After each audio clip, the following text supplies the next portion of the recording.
This is for Jim Ashmore. Jim, just having a little fun at your expense. I did a quick video on that Emerger. Thought you'd like it. Anyway, we start off with a 2488. This is a size 18. I like to time down to 20 and 22, but 18 mainly for the video.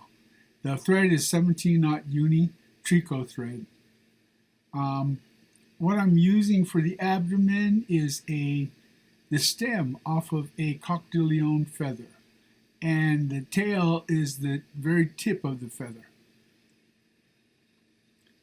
And I cheat. I don't coat the whole hook first. I probably should so it seats better, but I'm cheap and this is fast.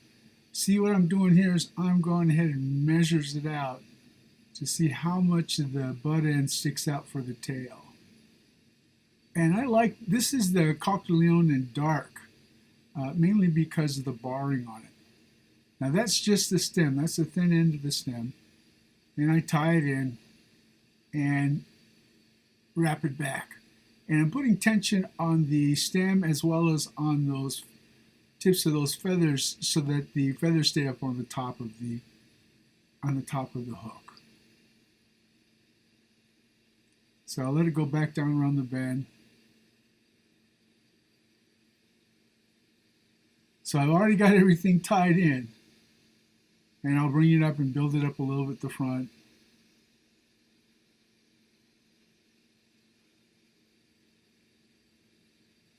These are those nail clippers, but the blades point out, not in. They're convex, not concave.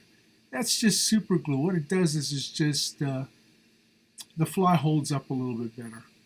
You've got a biot, and those don't hold up very well, but you put a little super glue underneath it works just fine.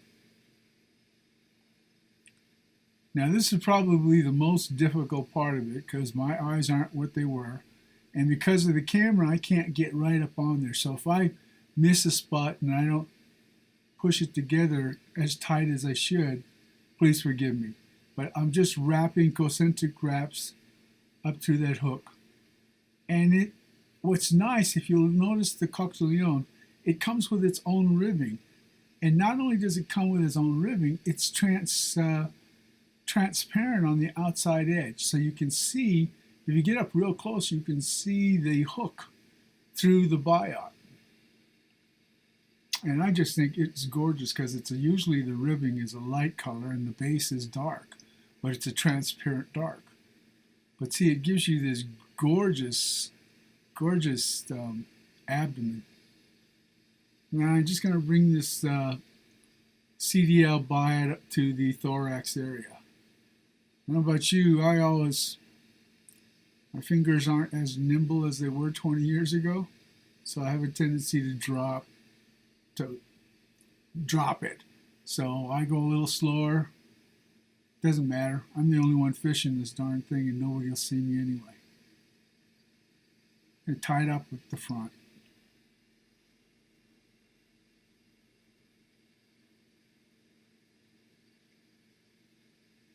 Now I'm going to use a piece of medallion sheeting. It's about eighth of an inch wide, and it's stuff Stalkup gave me a whole bunch, but I made a batch of it for myself.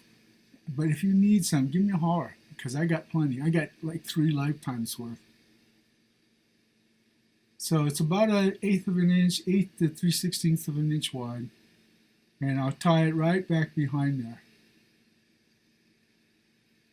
It's so funny, he used to charge a whole lot of money for this stuff. And it was actually the rope from Pier 1 Imports. He would go in, put marker on it, and put thinned out shoe glue, laminate together, cut it in strips, and sell it for $6 for a yard or two. Genius. And it was gorgeous stuff, but it was trash. Literally. Now I've got a little bit of dyed peacock curl. I just love this color because it's got this gold color. I like my midges a dark color, not necessarily black. We know that black works, but they're not exactly black. They're a dark brown. So this peacock curl is in contrast. It's like a gold. You tie it off.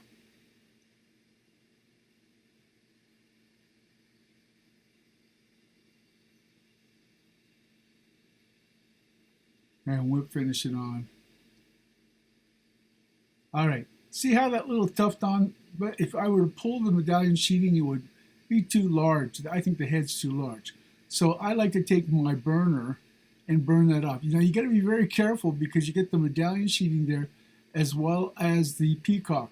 And see how quickly it all of a sudden went away? Well, if you get a little too much closer, it'll burn the peacock and also the medallion sheeting. So be very careful. But look how underneath it comes out really nice. Now this is just a plain old hen feather. It's a tip, and I just cut a notch out of it and pull it through for the legs.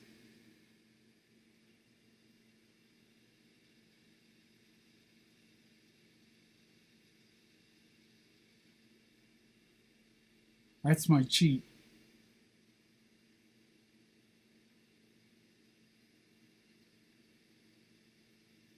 I pulled the legs. Now I got to pull that medallion sheeting back, trim off the leg piece, and tie it down, which creates the head. I'll give you a second.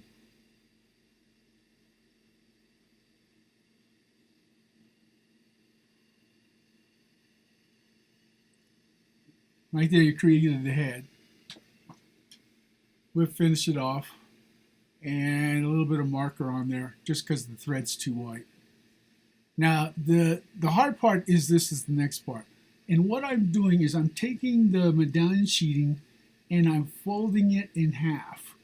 And then I'm putting the blade of my scissors flat against that and then cutting.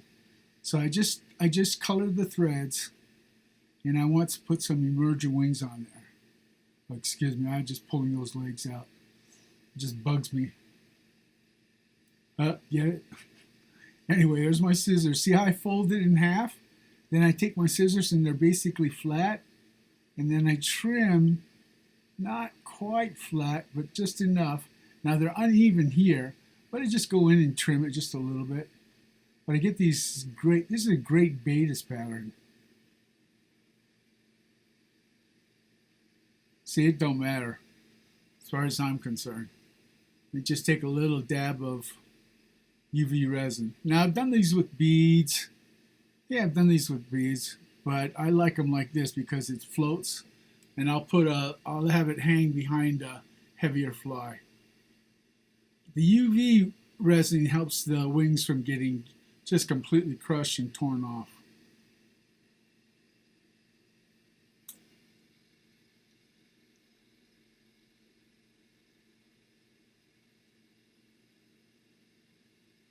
And that gem is my CDL Emerger. Have a little bit of fun, guy. Talk to you later. Bye.